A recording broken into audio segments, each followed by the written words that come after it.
മാനവജാതിക്ക് രക്ഷയുടെയും സമാധാനത്തിൻ്റെയും സന്തോഷത്തിൻ്റെയും പ്രത്യാശയുടെയും പ്രകാശത്തിൻ്റെയും സന്ദേശമുണർത്തി വീണ്ടും ഒരു ക്രിസ്മസ് കാലം കൂടെ സമാഗതമായി. ക്രിസ്തുമസ് എന്ന് കേൾക്കുമ്പോൾ എല്ലാവരുടെയും മനസ്സിൽ ഓടിയെത്തുന്നത് ഒരു ഉണ്ണിയേശുവും നക്ഷത്ര ദീപാലങ്കാരങ്ങളും തൊട്ടിയും കാലിത്തൊഴുത്തും ക്രിസ്മസ് ട്രീയും സാന്റാക്ലോസും ക്രിസ്മസ് കരോളും ക്രിസ്മസ് ഫീസ്റ്റുമൊക്കെയായി ഒരു ഉപരിപ്ലവമായ ഒരു ആഘോഷം മാത്രമായി ക്രിസ്മസ് ചുരുങ്ങുന്നു. എന്നാൽ ക്രിസ്തുമസിൻ്റെ സാക്ഷാൽ സന്ദേശം എന്താണ്, പ്രാധാന്യം എന്താണ്, അതെല്ലാം പലപ്പോഴും ആഘോഷ തിമിർപ്പിൽ തമസ്കരിക്കപ്പെടും. ക്രിസ്തുമസിൻ്റെ യഥാർത്ഥ സന്ദേശവും അർത്ഥവും എന്താണെന്ന് ഈ വർഷത്തെ ക്രിസ്തുമസ് സന്ദേശത്തിലൂടെ നമുക്ക് ചിന്തിക്കാം. ക്രിസ്തുമസിൻ്റെ അർത്ഥവും വ്യാപ്തിയും പ്രാധാന്യവും മനസ്സിലാക്കണമെങ്കിൽ ബൈബിളിലെ ആദ്യത്തെ പുസ്തകമായ ഉൽപ്പത്തി പുസ്തകത്തിലേക്ക് നമ്മളൊന്ന് എത്തി നോക്കണം. ഉൽപ്പത്തി പുസ്തകം ആരംഭിക്കുന്നത് ഇപ്രകാരമാണ്: ആദിയിൽ ദൈവം ആകാശവും ഭൂമിയും സൃഷ്ടിച്ചു. ഭൂമി പാഴായും ശൂന്യമായിരുന്നു. എന്നാൽ ആദിയിൽ ദൈവം സൃഷ്ടിച്ച ആകാശവും ഭൂമിയും പാഴും ശൂന്യമായിരുന്നില്ല. കാരണം ദൈവം ഒന്നും പാഴായും ശൂന്യമായും അർത്ഥശൂന്യമായും സൃഷ്ടിക്കാറില്ല. ദൈവം എന്തെങ്കിലും സൃഷ്ടിച്ചുവെങ്കിൽ അതൊരു പർപ്പസോടുകൂടെ ആണ് ദൈവം സൃഷ്ടിച്ചത്. ഈ സൃഷ്ടിച്ച ഭൂമിയും ആകാശവും പാഴും ശൂന്യവും അല്ലായിരുന്നു എന്നാണ് വേദപണ്ഡിതന്മാരിൽ ചിലരെങ്കിലും അഭിപ്രായപ്പെടുന്നത്. ക്ലാരൻസ് ലാർക്കിൻസ് പോലുള്ള ഡിസ്പെൻസേഷണൽ ട്രൂത്ത്, യുഗാന്തര സത്യങ്ങൾ എഴുതിയ വേദപണ്ഡിതനെ പോലുള്ളവർ അവകാശപ്പെടുന്നു. ആദിയിൽ ദൈവം ആകാശവും ഭൂമിയും സൃഷ്ടിച്ചു. ഭൂമി പാഴായും ശൂന്യമായും തീർന്നു. ആ ഭൂമി പാഴായും ശൂന്യമായും തീരുന്നതിന് മുമ്പ് ഒരു വലിയൊരു യുഗാന്തരങ്ങളോളമുള്ള ഒരു ഗ്യാപ്പുണ്ട്. അപ്പോൾ ദൈവം ആദിയിൽ സൃഷ്ടിച്ച ആകാശവും ഭൂമിയും പാഴും ശൂന്യവുമല്ലായിരുന്നു. അത് പാർപ്പിന് വേണ്ടിയാണ് സൃഷ്ടിച്ചതെന്ന് നമ്മൾ മനസ്സിലാക്കണമെങ്കിൽ 45-ാം അധ്യായത്തിൻ്റെ 18-ാം വാക്യം വായിക്കണം. ആകാശത്തെ സൃഷ്ടിച്ച യഹോവ ഇപ്രകാരം അരുളിച്ചെയ്യും: അവൻ തന്നെ ദൈവം, അവൻ ഭൂമിയെ നിർമ്മിച്ചുണ്ടാക്കി, അവൻ അതിനെ ഉറപ്പിച്ചു. വ്യർത്ഥമായിട്ടല്ല അവൻ അതിനെ സൃഷ്ടിച്ചത്, പാർപ്പിനത്രേ അതിനെ സൃഷ്ടിച്ചത്. അപ്പോൾ ദൈവം സൃഷ്ടിച്ച ഭൂമി വ്യർത്ഥമായിട്ടല്ല, പാഴും ശൂന്യമായിട്ടല്ല ദൈവം സൃഷ്ടിച്ചത്, അത് പാർപ്പിന് വേണ്ടിയായിരുന്നു. പക്ഷേ പാർത്തിരുന്നവരുടെ ദുഷ്ടതയും പാപവും നിമിത്തം ദൈവം ആദിയിൽ സൃഷ്ടിച്ച ആകാശത്തെയും ഭൂമിയും വെള്ളത്തിൽ മുക്കിയെന്നാണ് വേദപണ്ഡിതന്മാർ അഭിപ്രായപ്പെടുന്നത്. ആ വെള്ളത്തിൽ കിടന്ന ഭൂമി അത് പാഴായും ശൂന്യമായിരുന്നു. ഇങ്ങനെ പാഴായും ശൂന്യമായിരുന്ന ഭൂമിയെ ദൈവം വീണ്ടും റീക്രിയേറ്റ് ചെയ്യുന്നതാണ് ഉൽപ്പത്തി പുസ്തകത്തിൻ്റെ 1-ാം അധ്യായത്തിൽ നമ്മൾ വായിക്കുന്നത്. ദൈവം 6 ദിവസം കൊണ്ട് തൻ്റെ റീക്രിയേഷൻ പൂർത്തിയാക്കുകയാണ്.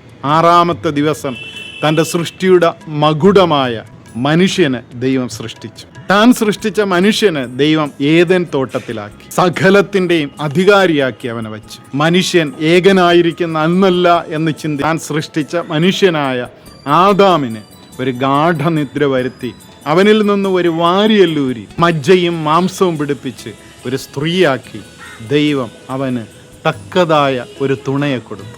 ഇവിടെ നമ്മൾ ശ്രദ്ധിക്കേണ്ടത് ദൈവം മനുഷ്യന് കൊടുത്തത് ഇണയല്ല, തുണയാണ്. ഇന്ന് പലപ്പോഴും പല മനുഷ്യരും ഇണ അന്വേഷിച്ചാണ് നടക്കുന്നത്. പട്ടിക്കും പൂച്ചയ്ക്കും പറവകൾക്കും മറ്റ് സകല ജീവജാലങ്ങൾക്കുമുള്ളത് ഇണകളാണ്. അതുകൊണ്ടാണ് ഒരു ഇണയെ പരിണയിച്ചതിന് ശേഷം ഇപ്പം ഇങ്ങനെ സഞ്ചരിച്ചു കൊണ്ടിരിക്കുന്നത്. പക്ഷേ മനുഷ്യന് ദൈവം ഇണയല്ല കൊടുത്തത്, തക്കതായ തുണയാണ്. അവൻ്റെ ജീവിതത്തിലെ സുഖത്തിലും ദുഃഖത്തിലുമെല്ലാം അവനോട് കൂടെ ഇരുന്ന് നല്ലൊരു തുണയായി, നല്ലൊരു താങ്ങായി, നല്ലൊരു സപ്പോർട്ടായിരിക്കുവാൻ തക്കതായ ഒരു തുണയെ ദൈവം ആദമിന് നൽകി. താൻ സൃഷ്ടിച്ച മനുഷ്യന് ദൈവം മനോഹരമായിട്ടുള്ള സകല നന്മകളാലും നിറഞ്ഞ ഏദൻ തോട്ടത്തിലാക്കി. ഏദൻ തോട്ടത്തിൻ്റെ നടുവിലായിട്ട് ഒരു ജീവൻ്റെ വൃക്ഷവും അതേപോലെ നന്മ തിന്മകളെക്കുറിച്ച് അറിവ് നൽകുന്ന അറിവിൻ്റെ വൃക്ഷത്തിൻ്റെ ഫലവും ദൈവം മുളപ്പിച്ചു. എന്നിട്ട് മനുഷ്യനോട് ദൈവം പറഞ്ഞു, ഈ തോട്ടത്തിലെ സകല വൃക്ഷങ്ങളുടെയും ഫലം നിങ്ങൾക്ക് ഭക്ഷിക്കാം, പക്ഷേ നന്മ തിന്മകളെക്കുറിച്ച് അറിവ് തരുന്ന അറിവിൻ്റെ വൃക്ഷത്തിൻ്റെ ഫലം നിങ്ങൾ തിന്നരുത്, തിന്നുന്ന നാളിൽ നീ മരിക്കും. ദൈവം മനുഷ്യന് ലോകത്തിന്റെ സകലത്തിന്റെയും അധികാരിയാക്കി വെച്ചത് പിശാചിന് ഇഷ്ടപ്പെട്ടില്ല. മനുഷ്യനെ എങ്ങനെയെങ്കിലും ദൈവത്തിൽ നിന്ന് അകറ്റി ദൈവകൽപ്പന ലംഘിപ്പിച്ച് പാപം ചെയ്യിപ്പിച്ച് ദൈവം മനുഷ്യന് നൽകിയ ഈ ഭൂമിയുടെ അധികാരം തിരികെ എടുക്കുവാനായി പിശാച് ശ്രമിച്ചു. പിശാച് ഒരു പാമ്പിന്റെ രൂപത്തിൽ ഹവ്വയുടെ അടുത്തേക്ക് കടന്നു പോവുകയാണ്. എന്നിട്ട് അവളോട് ചോദിച്ചു, ദൈവം സാക്ഷാൽ നിങ്ങളോട് എന്തെങ്കിലും കൽപ്പിച്ചിട്ടുണ്ടോ? അവൾ പറഞ്ഞു, അതെ, ദൈവം കൽപ്പിച്ചിട്ടുണ്ട്. ഈ തോട്ടത്തിലെ സകല വൃക്ഷങ്ങളുടെയും ഫലം ഞങ്ങൾക്ക് ഭക്ഷിക്കാം. പക്ഷേ ഈ തോട്ടത്തിൽ നിൽക്കുന്ന നന്മ തിന്മകളുടെ അറിവ് നൽകുന്ന ഈ അറിവിൻ്റെ വൃക്ഷത്തിൻ്റെ ഫലം തിന്നരുത്, തൊടുകയുമരുത്. അത് തിന്നുന്ന നാളിൽ നിങ്ങൾ മരിക്കുമെന്ന് പറഞ്ഞു. സത്യത്തിൽ ദൈവം തിന്നരുതെന്ന് മാത്രമേ പറഞ്ഞുള്ളൂ, തൊടുകയുമരുതെന്ന് പറഞ്ഞിട്ടില്ല. തൊടുകയുമരുതെന്ന് ഹവ്വ കൂട്ടിച്ചേർത്തതാണ്. തീർച്ചയായിട്ടും അവിടെ തന്നെ അവൾ പാപത്തിൽ വീഴുവാനായിട്ട് ഇടയായി. അവളുടെ വാക്കിലൂടെ പാപം ചെയ്യുവാനായിട്ട് ഇടയായി. അവിടെ ഒരുക്കം പറഞ്ഞതിലപ്പുറമായിട്ട് ഒരു കൂട്ടിച്ചേർക്കൽ നടത്തുകയാണ്. ദൈവം അങ്ങനെ കൽപ്പിച്ചോ, നിങ്ങൾ ഈ അറിവിൻ്റെ വൃക്ഷത്തിൻ്റെ ഫലം തിന്നാൽ നിങ്ങൾ ദൈവത്തെ പോലെ ആയിത്തീരും. ആ ദൈവത്തെ പോലെ നിങ്ങളാകുന്നത് ദൈവത്തിന് ഇഷ്ടമല്ല. അതുകൊണ്ടാണ് ദൈവം അത് തിന്നരുതെന്ന് പറഞ്ഞത്. തീർച്ചയായിട്ടും നോക്ക്, ആ ഫലം നോക്കി എന്ത് മനോഹരമായിരിക്കുന്നു. അങ്ങനെ ആ സ്ത്രീ ആ വൃക്ഷഫലം കാണുവാൻ ഭംഗിയുള്ളതും ജ്ഞാനം പ്രാപിക്കാൻ കാമ്യവും എന്ന് സ്ത്രീ കണ്ട് ആ ഫലം ഭക്ഷിച്ചു തൻ്റെ ഭർത്താവിനും കൊടുത്തു. ഉടനെ അവരുടെ കണ്ണു തുറന്നു.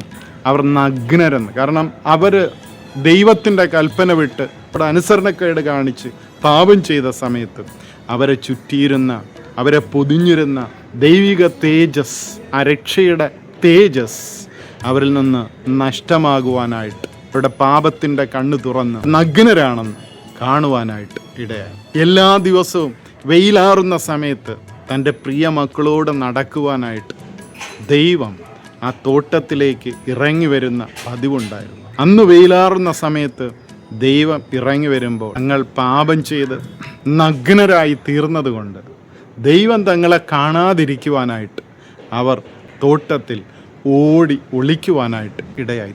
ദൈവം ആദാമിനെ വിളിക്കുക, ആദാമേ നീ എവിടെ? തൻ്റെ കൽപ്പന ലംഘിച്ച് അനുസരണക്കേട് കാണിച്ച് പാപത്തിൽ വീണ മനുഷ്യനെ ദൈവം ഏദൻ തോട്ടത്തിൽ നിന്ന് പുറത്താക്കുകയാണ്.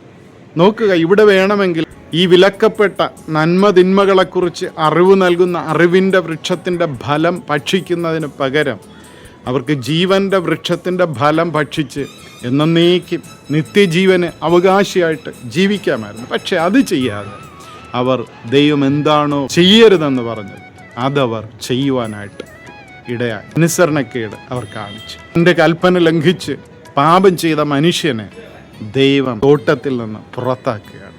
ജീവൻ്റെ വൃക്ഷത്തിൻ്റെ ഫലം കൂടി ഭക്ഷിച്ച് എന്നേക്കും നിത്യമായിട്ട് ഒരു പാപിയായി ജീവിക്കാതിരിക്കുവാനായിട്ട് ദൈവം അവന് ആ സ്വർഗീയ സൗഭാഗ്യമായ ഏദൻ തോട്ടത്തിൽ നിന്ന് പുറത്താക്കുവാനായിട്ട് ഇടയായി. ദൈവം മനുഷ്യനെ ശപിക്കുന്നു, അതുപോലെ സ്ത്രീയെ ശപിക്കുന്നു.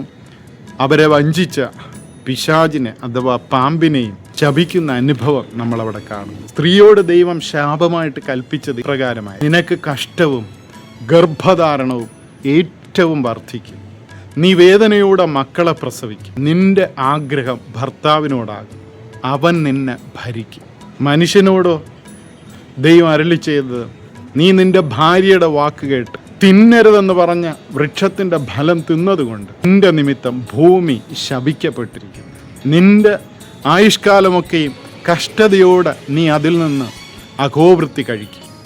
നിലത്തിൽ നിന്ന് നിന്നെ എടുത്തിരിക്കുന്നു, അതിലേക്ക് നീ തിരികെ ചേരുവോളം മുഖത്തെ വിയർപ്പോടെ നീ ഉപജീവിക്കും. നീ പൊടിയാകുന്നു, പൊടിയിലേക്ക് നീ തിരികെ ചേരും. ഏറ്റവും ശ്രദ്ധേയം ദൈവം പിശാചിനെയും ശപിക്കുകയാണ്.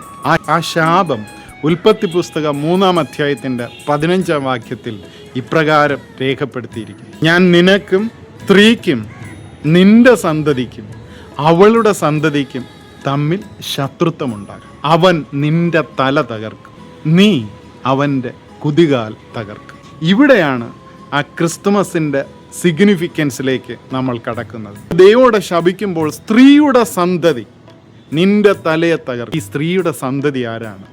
ദൈവം മനുഷ്യനെ അവൻ പാപം ചെയ്ത നിമിത്തം പുറത്താക്കുന്ന സമയത്ത് തന്നെ അവനെ വീണ്ടും അവനെ നഷ്ടപ്പെട്ട ആ സ്വർഗീയ സൗഭാഗ്യത്തിലേക്ക് തിരികെ കൊണ്ടുവരുവാനായിട്ട് ദൈവം വലിയൊരു പദ്ധതി ഒരുക്കുന്നു. അതായത് സാക്ഷാൽ ദൈവം തന്നെ ഒരു മനുഷ്യനായിട്ട്, ഒരു സ്ത്രീയുടെ സന്തതിയായിട്ട് ഈ ഭൂമിയിലേക്ക് കടന്നു വന്നു താൻ മനുഷ്യൻ്റെ പാപത്തിൻ്റെ പരിഹാരത്തിന് വേണ്ടി മരിച്ച് ആ കാൽവരി ക്രൂശിലെ മരണത്തിലൂടെ പിശാചിൻ്റെ തലയെ എന്നേക്കുമായി തകർത്ത് മനുഷ്യനിൽ നിന്നും വഞ്ചനയിലൂടെ പിശാച് അപഹരിച്ചെടുത്ത ഈ ലോകത്തിൻ്റെ അധികാരം തിരിച്ചു പിടിച്ച് തന്നിൽ വിശ്വസിക്കുന്ന മനുഷ്യന് കൊടുത്ത് അവനെ വീണ്ടും അവനെ നഷ്ടപ്പെട്ട ആ സ്വർഗീയ സൗഭാഗ്യമായ ഏദെൻ തോട്ടത്തിലേക്ക്, ആ രക്ഷയുടെ അനുഭവത്തിലേക്ക് കൊണ്ടുവരുന്നതിനെക്കുറിച്ചാണ് ദൈവം അവിടെ സൂചന നൽകിയിരിക്കുന്നത്. ഗലാത്യ ലേഖനം 4-ാം അധ്യായത്തിൻ്റെ 4 മുതൽ 5 വരെയുള്ള വാക്യങ്ങൾ ഈ പ്രവചന നിവർത്തിയെക്കുറിച്ച് പൗലോസ് പ്രകാരമാണ് രേഖപ്പെടുത്തിയിരിക്കുന്നത്. കാലസമ്പൂർണത വന്നപ്പോൾ ദൈവം തൻ്റെ പുത്രനെ സ്ത്രീയിൽ നിന്ന് ജനിച്ചവനായി നിയോഗിച്ചയച്ചത് അവൻ ന്യായപ്രമാണത്തിന് കീഴിലുള്ളവരെ വിലയ്ക്ക് വാങ്ങിയിട്ട് നാം പുത്രത്വം പ്രാപിക്കേണ്ടതിന് താൻ സ്ത്രീയുടെ സന്തതിയായി ഇന്നേക്ക് 2025 വർഷങ്ങൾക്ക് മുമ്പ് ചരിത്രത്തെ വിഭജിച്ചുകൊണ്ട് ചരിത്രത്തിൻ്റെ മധ്യത്തിൽ, ഈ ലോകത്തിൻ്റെ മധ്യത്തിൽ യെരുശലേമിലെ ബത്ലഹേമിൽ കന്യകയുടെ മകനായി ദൈവപുത്രൻ പിറക്കുവാനായിട്ട് ഇടയായി. ആദാമ്യ പാപത്തിലൂടെ പാപത്തിൽ വീണ സകല മനുഷ്യരെ രക്ഷിക്കുവാൻ അവിടുന്ന് ഒരു മനുഷ്യനായിട്ട് ലോകത്തിൽ അവതരിച്ചു. ആദാമ്യ പാപത്തിലൂടെ സകല മനുഷ്യരും പാപികളായിത്തീർന്നു. സ്വർഗീയ സൗഭാഗ്യങ്ങളാൽ നിറഞ്ഞ ഏദൻ തോട്ടത്തിൽ നിന്നും അവർ പുറത്താക്കപ്പെട്ടു. മനുഷ്യൻ പാപത്തിൻ്റെ ഫലമായ നരകത്തീക്ക് യോഗ്യനായിത്തീർന്നു. അതെ, സകല മതങ്ങളും വിളിച്ചു പറയുന്നത് അത് തന്നെയാണ്. സകല മനുഷ്യരും പാപികളാണ്. കവി പാടിയിരിക്കുന്നത് ഇപ്രകാരമാണ്: പാപമില്ലാതൊരു നരനുമില്ല ഈ ഭൂതലെ, കോപശീലം ശിശുക്കളിലും ഉണ്ടാകും. പാപമില്ലാത്ത ഒരു മനുഷ്യൻ ലോകത്തിലില്ല. നിഷ്കളങ്കരെന്ന് നമ്മൾ ചിന്തിക്കുന്ന കുഞ്ഞു കുട്ടികളിൽ പോലും കോപശീലം നമുക്ക് കാണുവാനായിട്ട് കഴിയും. ഈ പാപത്തിൽ നിന്നും രക്ഷ നേടുവാൻ യാഗങ്ങളിലൂടെ, സൽപ്രവൃത്തികൾ ചെയ്യുന്നതിലൂടെ മനുഷ്യൻ ശ്രമിച്ചുകൊണ്ട്, മനുഷ്യൻ പാപിയായിരിക്കുന്നിടത്തോളം കാലം അവന് ഒരു സൽപ്രവൃത്തിയും ചെയ്യുവാനായിട്ട് കഴിയത്തില്ല. അവൻ്റെ സൽപ്രവൃത്തിയിൽ ദൈവത്തിന് പ്രസാദിക്കുവാനും കഴിയും. പാപം കുഷ്ഠത്തിന് സമമാണ്. പാൽപ്പായസം നമുക്ക് എത്ര ഇഷ്ടമാണെങ്കിലും അത് കൊണ്ടുവരുന്ന വ്യക്തി കുഷ്ഠത്താൽ നിറഞ്ഞ, വ്രണങ്ങൾ നിറഞ്ഞ ഒരു വ്യക്തിയാണെങ്കിൽ നമ്മൾ ആരും അത് വാങ്ങിച്ച് കുടിക്കുക. എന്തുകൊണ്ടാണ് കുടിക്കാത്തത്?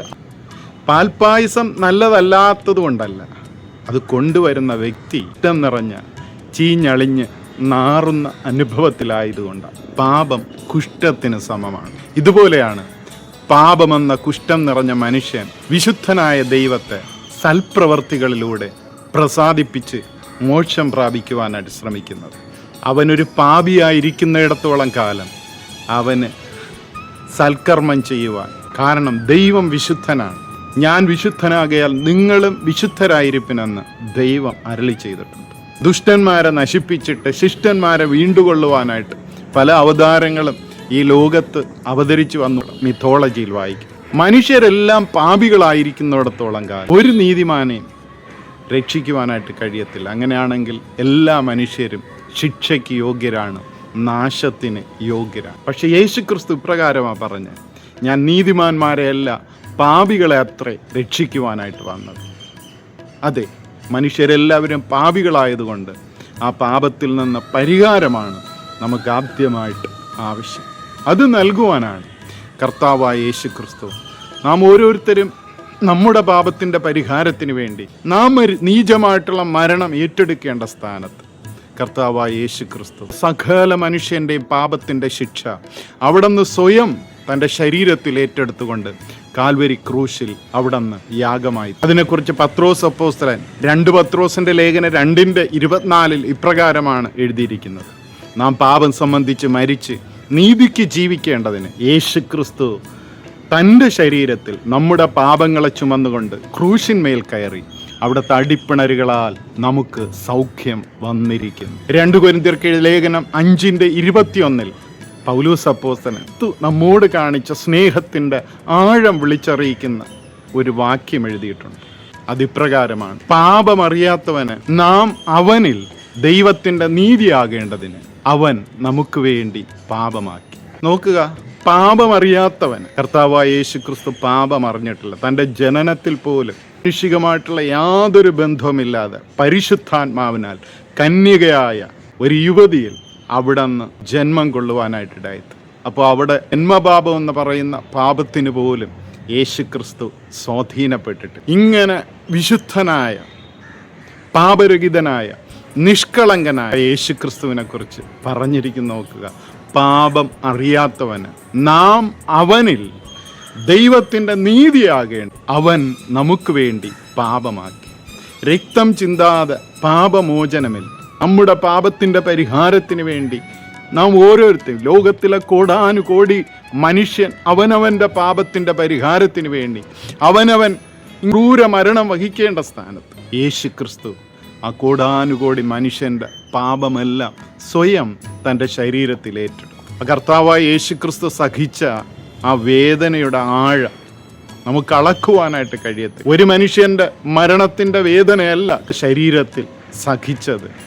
അതുകൊണ്ടാണ് തൻ്റെ മരണത്തിന് തൊട്ടു മുമ്പ് ആ ഗദശമനത്തോട്ടത്തിൽ മുട്ടിന്മേൽ നിന്ന് ഇപ്രകാരം നിലവിളിച്ച് ഹൃദയം നുറുങ്ങി പ്രാർത്ഥിച്ചത്. കർത്താവേ, കഴിയുമെങ്കിൽ ഈ പാനപാത്രം എങ്കിൽ നിന്ന് നീക്കണം, എങ്കിലും എൻ്റെ ഹിതമല്ല അവിടുത്തെ ഹിതം തന്നെ നിറവേ. നോക്കുക, കാൽവരി ക്രൂശിൽ പാപരഹിതനായ, നിഷ്കളങ്കനായ ദൈവത്തിൻ്റെ കുഞ്ഞാണ് ഒരു അനാഥനെ പോലെ ഹൃദയം നുറുങ്ങി സാക്ഷാൽ ദൈവപുത്രൻ കാൽവരി ക്രൂശിൽ നിലവിളിച്ചത് എന്തിനു വേണ്ടി?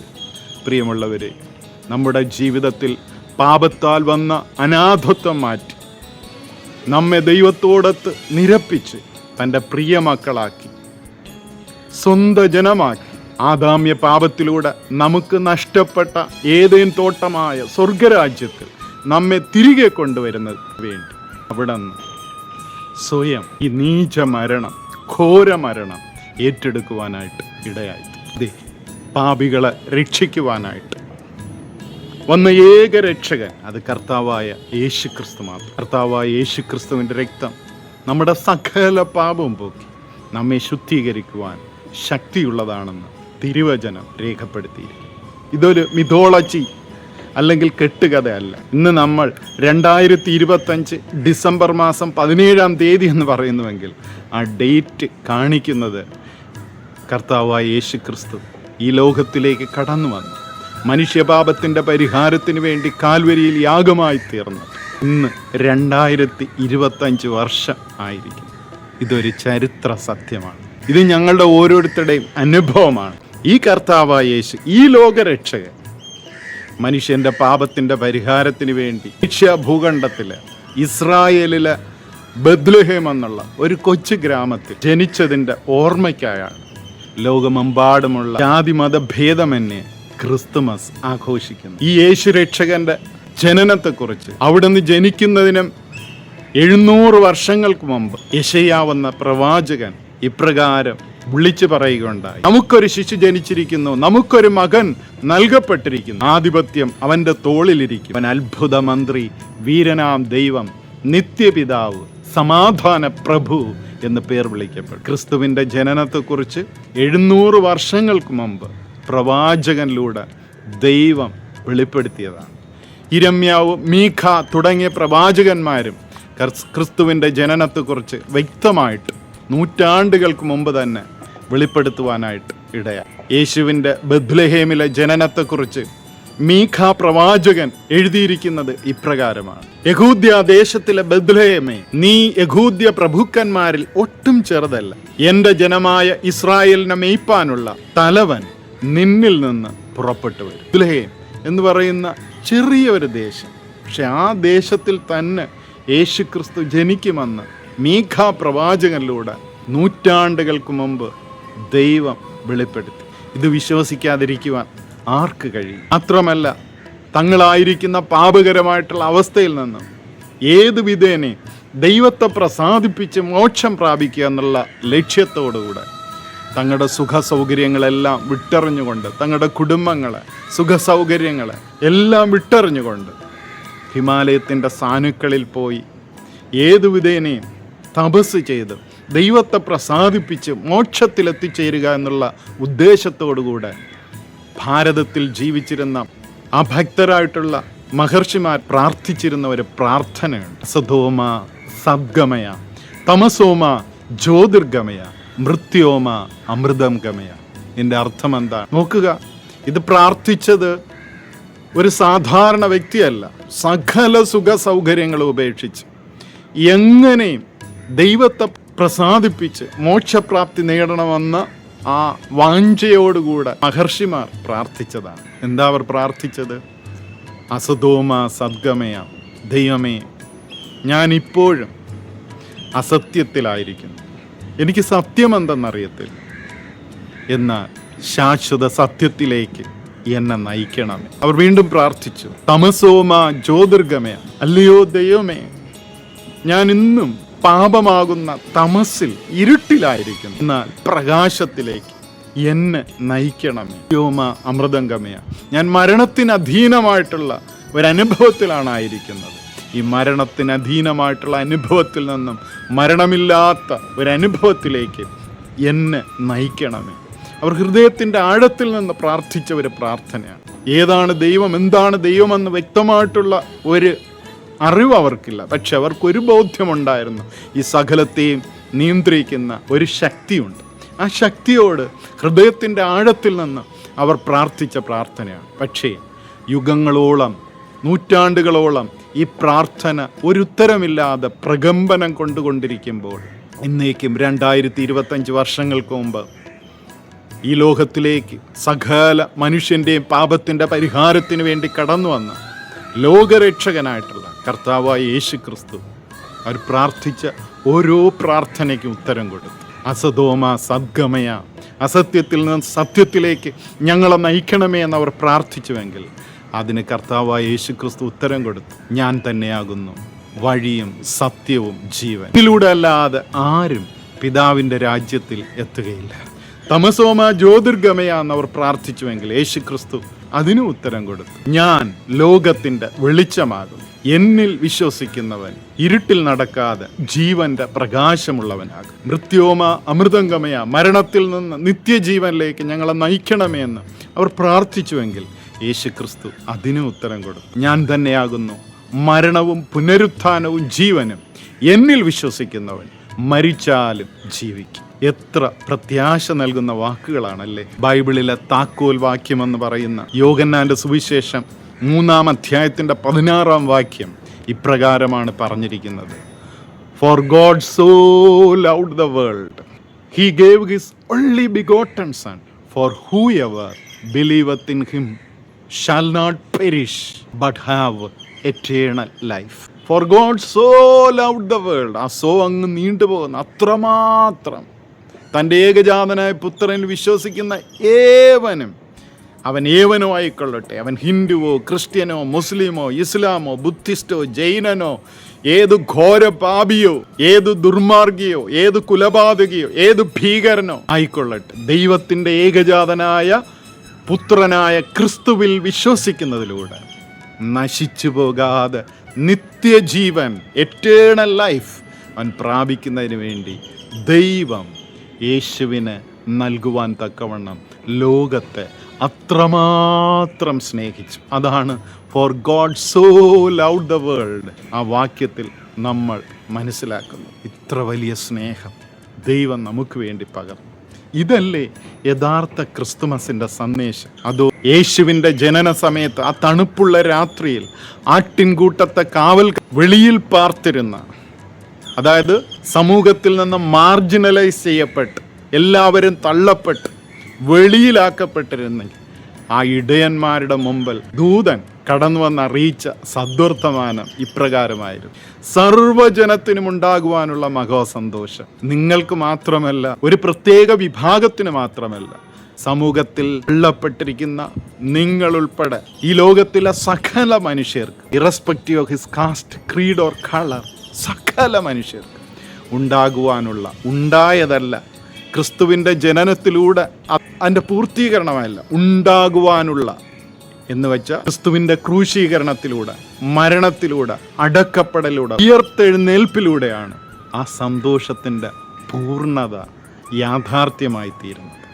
സർവജനത്തിനും ഉണ്ടാകുവാനുള്ള മഹാസന്തോഷം. ഞാനിന്ന് നിങ്ങളോട് സുവിശേഷിക്കുന്നു. കർത്താവായ യേശുക്രിസ്തു എന്ന രക്ഷിതാവ് ഇന്ന് ദാവീദിൻ്റെ പട്ടണത്തിൽ നിങ്ങൾക്കായി ജനിച്ചിരിക്കുന്നു. അടക്കപ്പെട്ട ഒരു ക്രിസ്തുവിൽ വിശ്വസിക്കുന്നതിലൂടെ മാത്രമേ രക്ഷ കിട്ടൂ എന്നുള്ളത് ഒരു ഭോഷത്വമായിട്ട് ചിന്തിക്കുന്ന ബുദ്ധിയുള്ള മനുഷ്യർക്ക് തോന്നാം. ഒരിക്കൽ ചെന്നൈയിലെ തെരുവീഥിയിലൂടെ ഹൃദയത്തിൽ ആഴമായി മുറിവേൽക്കപ്പെട്ട, എല്ലാ സമാധാനവും നഷ്ടപ്പെട്ട്, ജീവിതം തന്നെ തകർന്ന അനുഭവത്തിൽ ആത്മഹത്യ ചെയ്യുക എന്നുള്ള ഉദ്ദേശത്തോടുകൂടെ ഒരു മനുഷ്യൻ നടന്നു പോയിക്കൊണ്ടിരിക്കുക.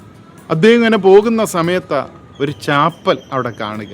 അദ്ദേഹം ഒരു അക്രൈസ്തവനായിട്ടുള്ള വ്യക്തിയായിരുന്നു. വലിയ വിശ്വാസമൊന്നുമില്ല എങ്കിൽ ആ ചാപ്പൽ കണ്ടപ്പോൾ അവിടെ ഒന്ന് കയറി പ്രാർത്ഥിച്ചിട്ട് പോകാം എന്ന് അദ്ദേഹം ചിന്തിച്ചു.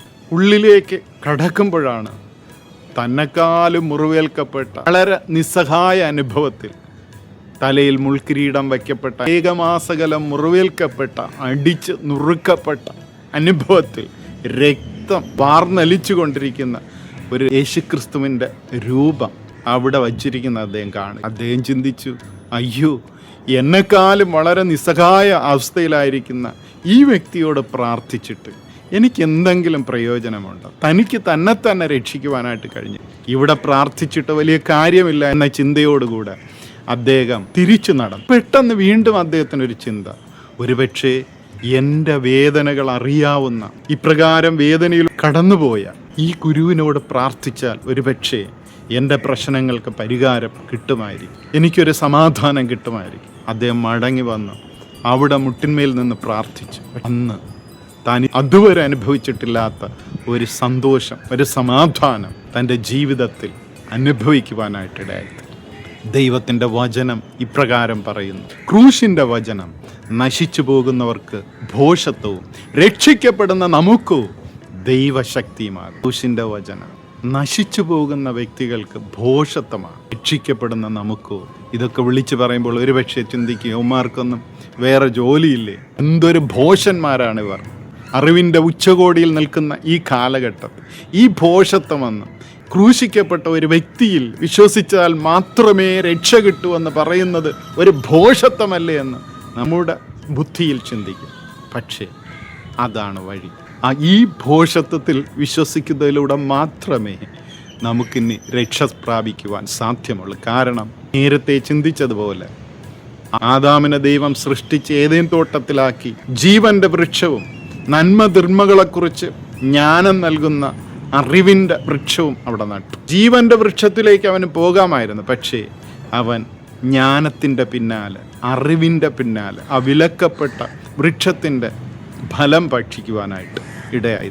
വചനം ഇപ്രകാരം പറയുന്നു, ദൈവത്തിൻ്റെ ജ്ഞാനത്തിൽ ലോകം ജ്ഞാനത്താൽ ദൈവത്തെ അറിയായതുകൊണ്ട് വിശ്വസിക്കുന്നവരെ പ്രസംഗത്തിൻ്റെ ഭോഷത്വത്താൽ രക്ഷിപ്പാൻ ദൈവത്തിന് പ്രസാദം. ഇതാണ് ദൈവത്തിൻ്റെ രക്ഷയുടെ വഴി. മനുഷ്യൻ അറിവിൻ്റെ പിന്നാലെ പോയി നിത്യജീവനെ അവഗണിച്ചു. ആ മനുഷ്യന് ഇനി അറിവിൻ്റെ പിന്നാലെ, ജ്ഞാനത്തിൻ്റെ പിന്നാലെ പോയി പാപത്തിൽ വീണ മനുഷ്യന് ഇനി രക്ഷപ്പെടുവാൻ ഭോഷത്വമെന്നും തോന്നുന്ന മാർഗമേ ഉള്ളൂ. ക്രൂശിക്കപ്പെട്ട ക്രിസ്തു എന്ന ഭോഷത്വത്തിൽ അന്ധമായിട്ട്, ഒരു ഭോഷനായിട്ട് വിശ്വസിക്കുക.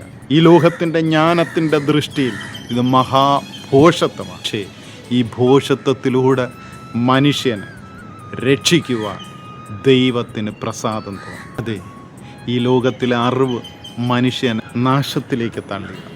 ക്രൂശിക്കപ്പെട്ട ക്രിസ്തുവെന്ന ഭോഷത്വത്തിൽ വിശ്വസിക്കുന്നതിലൂടെ നമ്മുടെ ഏത് പാപത്തിനും പരിഹാരം ലഭിക്കുവാനായിട്ട് വിശ്വസിക്കുന്നതിലൂടെ നഷ്ടപ്പെട്ട ആ സ്വർഗീയ ഏതൻ്റെ അനുഭവത്തിലേക്ക്, നിത്യരക്ഷയിലേക്ക്, സ്വർഗരാജ്യത്തിലേക്ക്, നിത്യജീവൻ്റെ അനുഭവത്തിലേക്ക് നമുക്ക് കടന്നു ചെല്ലുവാനായിട്ട് സാധിക്കും. ആദാമിനോട് ദൈവം കൽപ്പിച്ചത് ഇതാണ്, നന്മ തിന്മകളെക്കുറിച്ച് അറിവ് നൽകുന്ന വൃക്ഷത്തിൻ്റെ ഫലം ഭക്ഷിക്കുന്ന നാളിൽ നീ മരിക്കും. നമ്മൾ ഭൗതികമായിട്ട് ചിന്തിച്ചാൽ മനുഷ്യൻ മരിക്കുന്നില്ല, പക്ഷേ ദൈവത്തിൻ്റെ പ്രതിമപ്രകാരം എൻ്റെ ഉള്ളിൽ സൃഷ്ടിക്കപ്പെട്ട അവൻ്റെ ആത്മാവ് മരിക്കുവാനായിട്ട് ഇടയായി. ക്രിസ്തുവെന്ന ഭോഷത്വത്തിൽ വിശ്വസിക്കുന്നതിലൂടെ നമുക്ക് ലഭിക്കുന്നത് ആത്മരക്ഷയാണ്. ആദാമിൽ മരിച്ച അവൻ്റെ ആത്മീയ മനുഷ്യൻ, പാപത്താൽ മരിച്ചിരിക്കുന്ന നമ്മുടെ ആത്മാവ് നിത്യജീവൻ പ്രാപിക്കുവാനായിട്ടായിരുന്നു. ക്രിസ്തുവിൻ്റെ ആത്മാവ് നമ്മുടെ ഉള്ളിലേക്ക് കടന്നു വരുമ്പോഴാണ് ആ ആത്മരക്ഷ നമുക്ക് പ്രാപിക്കുവാനായിട്ട് കഴിയുന്നത്. ഇന്നേക്ക് 2025 വർഷങ്ങൾക്ക് മുമ്പ് ബത്ലഹേമിലെ ആ കുഗ്രാമത്തിൽ പാർത്തിരുന്ന കന്യകയായ മറിയയുടെ അടുത്ത് ദൂതൻ പോയി ഇപ്രകാരം അഭിസംബോധന ചെയ്യുകയാണ്: കൃപ ലഭിച്ചവളെ, നിനക്ക് വന്ദനം. ഈ അഭിസംബോധന കേട്ടപ്പോൾ മറിയ ഞെട്ടിപ്പോവുകയാണ്. കാരണം താൻ മറ്റൊരാളുമായിട്ട് വിവാഹം നിശ്ചയിക്കപ്പെട്ടിരിക്കുന്ന ഒരു അനുഭവത്തിലാണ്. എന്നിട്ട് അവളോട് പറയുകയാണ്, നീ ഗർഭം ധരിച്ചു ഒരു മകന് പ്രസവിക്കും. ഇത് കേട്ടപ്പോൾ മറിയ ആകപ്പാടെ ഞെട്ടിപ്പോയി. അപ്പോൾ തിരിച്ചു ചോദിക്കുക, ഞാൻ പുരുഷൻ അറിയായികയാൽ ഇതെങ്ങനെ സംഭവിക്കും? ദൂതൻ മറുപടി പറയുകയാണ്, nothing is impossible to God. ദൈവത്തിന് ഒരു കാര്യവും അസാധ്യമല്ല. പരിശുദ്ധാത്മാവ് നിന്റെ മേൽ കടന്നു വരും, അത്യുന്നതന്റെ ശക്തി നിന്റെ മേൽ നിഴലിടും. അപ്പോൾ ഈ അത്ഭുതം, ഈ ചിന്തിക്കുന്ന അസാധ്യം നിന്റെ ജീവിതത്തിൽ സാധ്യമായി തീരും. അതെ പ്രിയമുള്ളവരെ, എനിക്കും ഈ ക്രിസ്മസിൻ്റെ സന്ദേശമായിട്ട് അവസാനമായിട്ട് നിങ്ങളോട് വിളിച്ചു പറയുവാനുള്ളത് ഇത് തന്നെയാണ്. നമ്മുടെ ജീവിതത്തിലെ ഏത് അസാധ്യമെന്ന് തോന്നുന്ന അനുഭവത്തിന് ഉത്തരം നൽകുവാൻ ദൈവത്തിൻ്റെ പരിശുദ്ധാത്മാവ് നമ്മിലേക്ക് കടന്നു വരുമ്പോൾ, ഈ കർത്താവ് നമ്മുടെ ഉള്ളിലേക്ക് കടന്നു വരുമ്പോൾ ഇടയായി അസാധ്യങ്ങളെ സാധ്യമാക്കുന്നവനാണ് ഈ കർത്താവ്. ഈ ക്രിസ്തു നമ്മുടെ ഉള്ളിലേക്ക് ജനിക്കുവാനായിട്ട് നമ്മുടെ ഹൃദയത്തെ ആ മറിയ സമർപ്പിച്ചതുപോലെ സമർപ്പിച്ചു കൊടുക്കുക. ദൈവാത്മാവാലാണ് താൻ ഒരു രക്ഷകന് ജന്മം കൊടുക്കുവാനായിട്ട് പോകുന്നതെന്ന ദൂതൻ്റെ സദ്വർത്തമാനം കേട്ടപ്പോൾ മറിയ പിന്നെ തനിക്ക് വരുവാനായിട്ട് പോകുന്ന ഒരു ലജ്ജാകരമായിട്ടുള്ള അനുഭവത്തെക്കുറിച്ചും അവൾ ഓർത്തില്ല. അന്നത്തെ യഹൂദന്മാരുടെ നിയമമനുസരിച്ച് പുരുഷനെ അറിയാതെ വിവാഹം കഴിക്കാതെ ഒരു സ്ത്രീ ഗർഭവതിയായി തീർന്നാൽ അവളെ വ്യഭിചാരിണിയെന്ന് മുദ്രകുത്തി അവളെ കല്ലെറിയുന്ന ഒരു സമൂഹമായിരുന്നു, ആ സാഹചര്യമായിരുന്നു. പക്ഷേ ദൈവത്തിൻ്റെ ആലോചന കേട്ടപ്പോൾ മറിയ പിന്നെ തനിക്ക് വരുവാനായിട്ട് പോകുന്ന ഒരു വിപത്തിനെക്കുറിച്ചും ദുഷിയെക്കുറിച്ചും പഴിയെക്കുറിച്ചും താൻ ചിന്തിക്കുന്നില്ല. ഈ രക്ഷകൻ പിറക്കുവാനായിട്ട് ഈ ലോകത്തിലെ ആയിരക്കണക്കിന് സ്ത്രീകളുള്ളപ്പോൾ എന്നെയാണ് ദൈവം കണ്ടിരിക്കുന്നതെങ്കിൽ ഞാനതിന് തയ്യാറാണ്. മറ്റൊന്നും ചിന്തിക്കാതെ മറിയ സമർപ്പിച്ചു കൊടുക്കുകയാണ്. ഇതാ ഞാൻ കർത്താവിൻ്റെ ദാസി, അങ്ങയുടെ വാക്ക് പോലെ എനിക്ക് ഭവിക്കട്ടെ. അതെ, the right answer is the total commitment. ശരിയായ ഉത്തരം പൂർണ്ണമായ സമർപ്പണമാണ്. മറിയ സമർപ്പിച്ചതുപോലെ ക്രിസ്തുമസ് നാളുകളിൽ നമുക്കും നമ്മുടെ ജീവിതം കർത്താവിന് വേണ്ടി സമർപ്പിച്ചു കൊടുക്കുക. വെളിപ്പാട് പുസ്തകം 3-ാം അധ്യായത്തിൻ്റെ 20-ാം വാക്യത്തിൽ ഇപ്രകാരം പറയുന്നു: ഞാൻ വാതിൽക്കൽ നിന്ന് മുട്ടുന്നു, ആരെങ്കിലും എൻ്റെ ശബ്ദം കേട്ട് വാതിൽ തുറന്നാൽ ഞാൻ അവനോടും അവൻ എന്നോടും കൂടെ അത്താഴം കഴിക്കും. നമ്മുടെ ഹൃദയമാകുന്ന വാതിലിൽ മുട്ടുകയാണ്. ഈ ക്രിസ്തുവിന് ജന്മം കൊടുക്കുവാൻ നാം തയ്യാറാണോ? ആ മറിയ സമർപ്പിച്ചതുപോലെ, ഇതാ ഞാൻ കർത്താവിൻ്റെ ദാസി, അങ്ങയുടെ വാക്കുപോലെ എനിക്ക് ഭവിക്കട്ടെ. ഞാൻ എന്നെ തന്നെ അങ്ങയുടെ കൃപയുടെ കരങ്ങൾ സമർപ്പിക്കുന്ന കർത്താവ്, അങ്ങൻ്റെ ഉള്ളിലേക്ക് കടന്നു വരണം. അങ്ങൻ്റെ ഹൃദയമായ പുൽക്കൂട് ജനിക്കണം. ഈ ക്രിസ്മസ് ക്രിസ്തുവുള്ള ഒരു ക്രിസ്മസായി എൻ്റെ ജീവിതത്തിൽ മാറ്റപ്പെടുവാനായിട്ട് എന്നെ തന്നെ സമർപ്പിക്കുന്നു. ഇതാകുന്നു സുപ്രസാദകാലം, ഇതാകുന്നു രക്ഷാദിവസം. ഇത്ര വലിയ രക്ഷയെ നാം ഗണ്യമാക്കാതെ പോയാൽ എങ്ങനെ തെറ്റിയൊഴി? കർത്താവേ, ഞാനത് മനസ്സിലാക്കും. വരുവാനുള്ള ശിക്ഷാവിധിയിൽ നിന്ന് എന്നെ രക്ഷിച്ച് ആ മോക്ഷത്തിലേക്ക് എന്നെ നയിക്കണം. ആ നഷ്ടപ്പെട്ട ഏദൻ തോട്ടത്തിൽ എന്നെയും അവകാശിയാക്കി മാറ്റും. ഞാൻ എന്നെ തന്നെ സമ്പൂർണ്ണമായിട്ട് അവിടുത്തെ കൃപയുടെ കരങ്ങളിൽ സമർപ്പിക്കും. നമുക്ക് അപ്രകാരം പ്രാർത്ഥിക്കാമോ? ഒരു വാക്ക് നമ്മുടെ കണ്ണുകളടച്ച് ഈ വചനം നിങ്ങൾ കേട്ടുവെങ്കിൽ സമർപ്പണത്തോടെ ആ മറിയെപ്പോലെ നമുക്ക് പറയാം: കർത്താവേ, ഞാൻ പാപിയാണ്. എൻ്റെ പാപത്തിൻ്റെ പരിഹാരത്തിന് വേണ്ടി അങ്ങ് ലോകരക്ഷകനായിട്ട് ഈ ലോകത്തിലേക്ക് കടന്നു വന്നു.